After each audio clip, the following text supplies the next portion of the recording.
మీరు తీసుకున్న 3000 4000 తీసుకుంటే మీరు రిమాండ్కి ఖర్చు కూడా సరిపోదు, 40,000 పెట్టుకోరు రిమాండ్కి.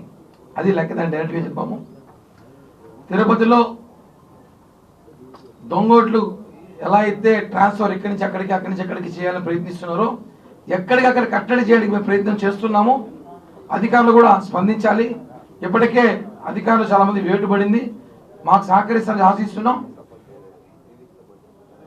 ఈరోజు ఇందాక మాట్లాడుతూ వాలంటీర్లు ఏం చేస్తున్నారు, తిరుపతిలో ఖాళీ పేపర్లు సంతకం పెట్టుకొని రిజైన్ అని చెప్పి సబ్మిట్ చేశారు యాక్చువల్లీ. కానీ వాళ్ళు చేసే పని ఏమంటే ప్రతి ఇంటికి వైసీపీ కార్యకర్తలాగా పనిచేస్తూ మీరు వైసీపీకి ఓటేయండి, మళ్ళీ మందే ప్రభుత్వం, మీకు పింఛన్లు పథకాలు మేమే ఇస్తామని ప్రజల్ని ప్రలోభపడుతున్నారు. ప్రజలు తెలుసుకోవాల్సిన విషయం అంటే వాలంటీర్లకి వాలంటీర్లు తెలుసుకోవాల్సిన విషయం అంటే మీకు 10,000 జీతం ఇస్తామన్నాము. మేము కూటమి అభ్యర్థి 10,000 జీతం ఇస్తామన్నాము, పింఛన్ కూడా 4,000 ఉంచుతామన్నాము. మీరు దాన్ని కోరుకుంటున్నారా, లేకపోతే జగన్మోహన్ రెడ్డి చేసిన దౌర్జన్యాలు కానివ్వండి, తిరుపతిలో జరుగుతున్న అన్యాయాలు కానివ్వండి, దీనికి ప్రోత్సహిస్తారని అడుగుతున్నాం. అసలు వాస్తవంగా తిరుపతిలో వాలంటీర్లు రిజైన్ చేశారని చెప్పి ఎలక్షన్ కమిషన్కి మస్కేసేసి వాళ్ళు ఇక్కడ వైసీపీ కార్యకర్తలా పనిచేస్తూ రేపు మళ్ళీ మన ప్రభుత్వం వస్తే మళ్ళీ వాలంటీర్ జాయిన్ అవ్వచ్చు అని చెప్పేసి ఇది చాలా కరెక్ట్ కాదు. ఎలక్షన్ కమిషన్ గారి దృష్టికి తీసుకెళ్ళాం.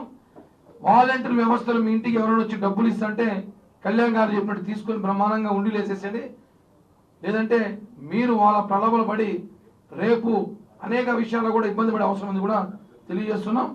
అలాగే రేపు ముఖ్యమంత్రి నగరికి వస్తున్నారంట జగన్మోహన్ రెడ్డి గారు.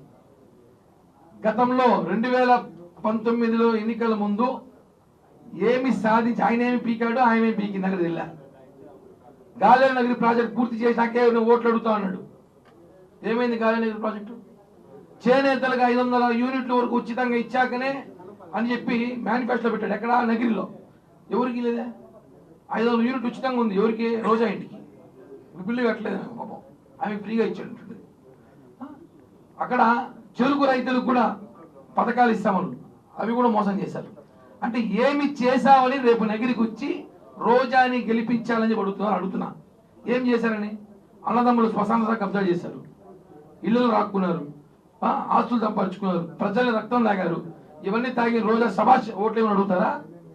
అదేవిధంగా తిరుపతికి ప్రచారం ఉందంట 11వ తారీఖు జగన్మోహన్ రెడ్డి గారిది. ఏమి చేశారని ఈ 2 ప్రాంతాలు అడుగుతున్నారు. టీడీఆర్ పాలన స్కామ్ చేసిన ఓట్లు అడుగుతారా, లేకపోతే తిరుపతిలో ఇంతమంది ఇబ్బందులు పెట్టిన ఓట్లు అడుగుతారా, బోరింగ్ వేస్తే 10,000 ఇవ్వాలని చెప్పి ఓట్లు అడుగుతారా?